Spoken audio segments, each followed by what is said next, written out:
Hello दोस्तों, स्वागत है आप सभी का आपके अपने यूट्यूब चैनल एग्ज़ाम तक में। दोस्तों, आज की वीडियो में हम बात करने वाले हैं नेशनल फर्टिलाइजर लिमिटेड का क्वेश्चन पेपर, यानी कि NFL का क्वेश्चन पेपर है। और यह कंपनी गवर्नमेंट ऑफ इंडिया के अंतर्गत आती है। इसका पिछला एग्ज़ाम 31 अगस्त 2019 को कंडक्ट किया गया था। यह पेपर इलेक्ट्रीशियन ट्रेड का क्वेश्चन पेपर है। पिछली बार जो है केवल एक सीट आई थी, जो कि EX सर्विसमैन की थी। तो इस पेपर में टोटल 150 क्वेश्चन पूछे जाते हैं, जिसमें कि 100 क्वेश्चन आपके टेक्निकल के रहते हैं और 50 क्वेश्चन जो है नॉन टेक्निकल के रहते हैं। यानी कि आपके ट्रेड से जो है 100 क्वेश्चन पूछे जाते हैं और करंट अफेयर्स, इंग्लिश, GK आज सब मिलाकर जो है 50 क्वेश्चन पूछे जाते हैं और ट्रेड से 100 क्वेश्चन पूछे जाते हैं। तो 2 घंटे का यहाँ पर टोटल टाइम मिलता है आपको पेपर को करने के लिए। तो कई दिनों से डिमांड आ रही थी कि इसकी प्रीवियस ईयर पेपर को जो है अपलोड किया जाए। तो यहाँ पर आज के वीडियो में हम 25 क्वेश्चन इसके देखेंगे, बाकी के नेक्स्ट वीडियो में देखेंगे। तो चलिए बात करते हैं किस टाइप के यहाँ पर क्वेश्चन पूछे जाते हैं।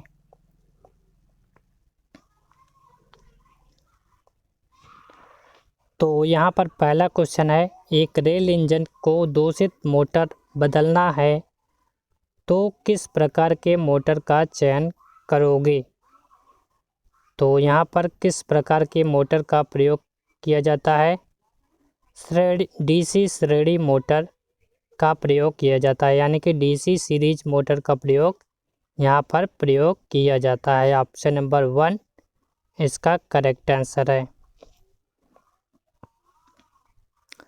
दूसरा क्वेश्चन है, स्टेपर मोटर में प्रयोग किए जाने वाला रोटर होता है। स्टेपर मोटर में प्रयोग किए जाने वाला रोटर कौन सा होता है। जिसका राइट आंसर है अस्थायी चुंबकीय प्रकार का रोटर यहाँ पर प्रयोग किया जाता है। ऑप्शन नंबर 2 इसका करेक्ट आंसर है। तीसरा क्वेश्चन है, अल्टरनेटर की आवृत्ति को नियंत्रित किया जा सकता है। अल्टरनेटर की आवृत्ति को किसके द्वारा नियंत्रित किया जाता है। जिसका राइट आंसर है उपरोक्त सभी, यानी कि प्राइम मूवर की गति पर। दूसरा है पोल्स की संख्या के द्वारा। तीसरा है एक्साइटर द्वारा। तीनों के द्वारा जो है इसकी फ्रीक्वेंसी को कंट्रोल किया जाता है। चौथा क्वेश्चन है, चल लौ धारा मापी में निम्न में से कौन सी अवमंदन विधि सामान्यतः अपनाई जाती है। जिसका राइट आंसर है वायु अवमंदन। Option number 1। अगला क्वेश्चन है, किसी ट्रांसफार्मर का वोल्टेज रेगुलेशन नेगेटिव है तब उसका लोड पावर फैक्टर होगा। जिसका राइट आंसर है अग्रगामी होगा।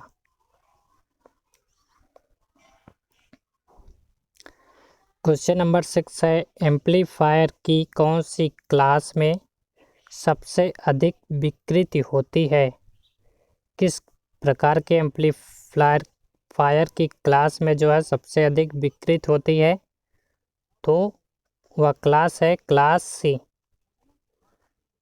अगला क्वेश्चन है क्वेश्चन नंबर 7, फुल लोड पर उच्चतम पावर फैक्टर वाली सिंगल फेज प्रेरण मोटर का प्रकार है, तो वह मोटर कौन सी है। कैपेसिटर रन मोटर है।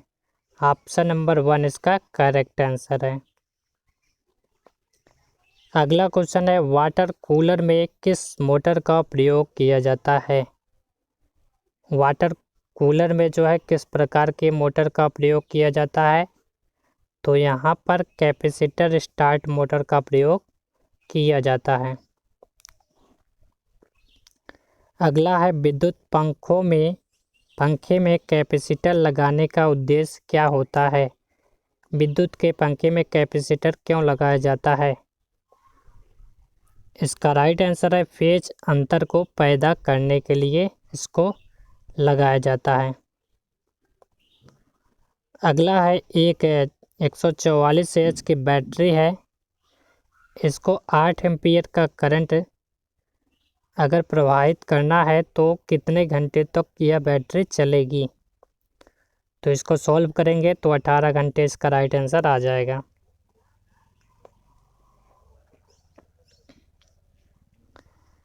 अगला क्वेश्चन है, क्वेश्चन नंबर 11 है, किसी चालक को जब चुंबकीय क्षेत्र में घुमाया जाता है तब क्या होता है, तब वोल्टेज क्या होता है, बनती है।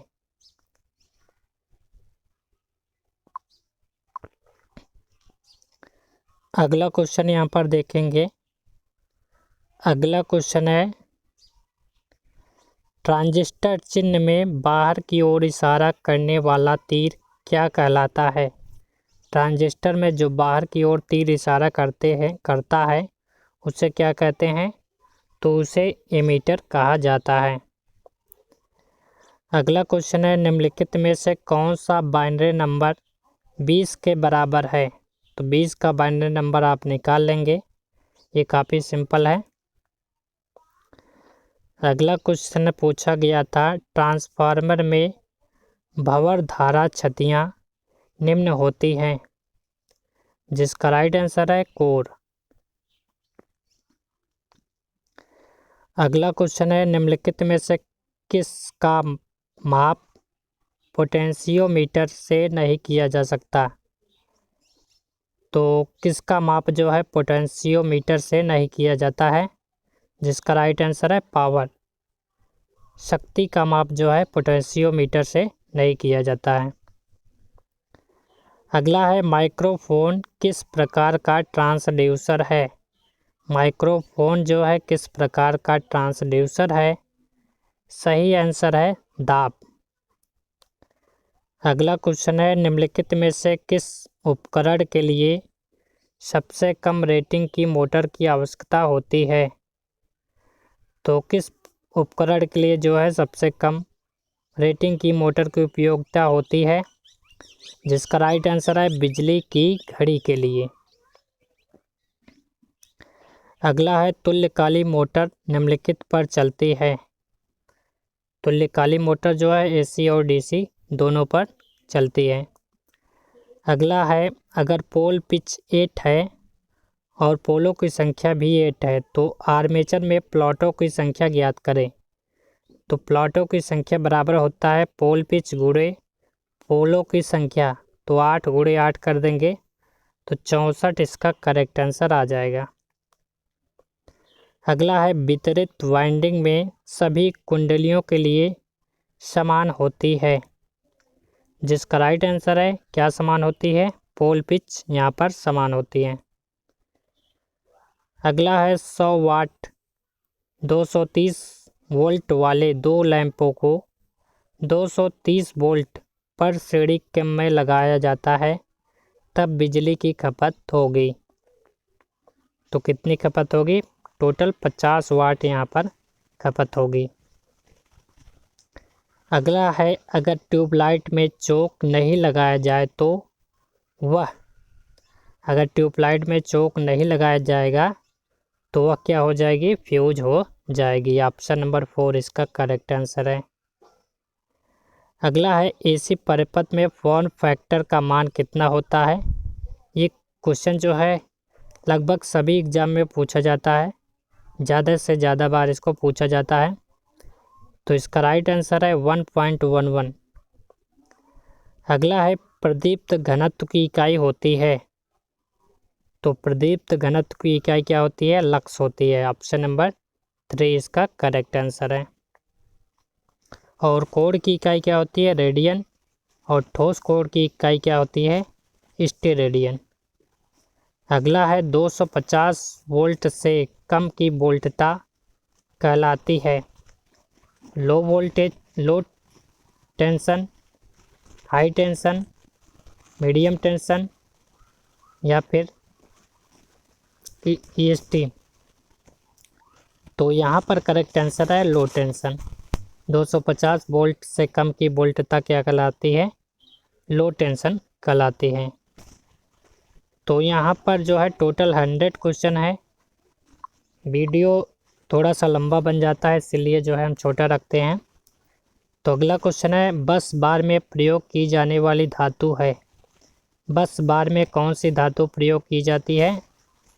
तो यहाँ पर एल्युमिनियम का प्रयोग किया जाता है। अगला है, किसी संधारित्र की धारिता किसके समानुपाती होती है? तो यहाँ पर प्लेट के क्षेत्रफल के ये समानुपाती होती है। तो आज के लिए बस इतना ही। अगले वीडियो में अगर आप अगला वीडियो चाहते हैं तो कमेंट करके ज़रूर बताइए। और आपका एग्ज़ाम 3 फरवरी को है, तो उसके लिए आप सारे जो है प्रीवियस ईयर पेपर देख लीजिए। इसका सेकंड पार्ट भी अपलोड किया जाएगा, तो वहाँ पर आप इसका सेकंड पार्ट को देख लीजिएगा। तो आज के लिए बस इतना ही। Thanks for watching this video.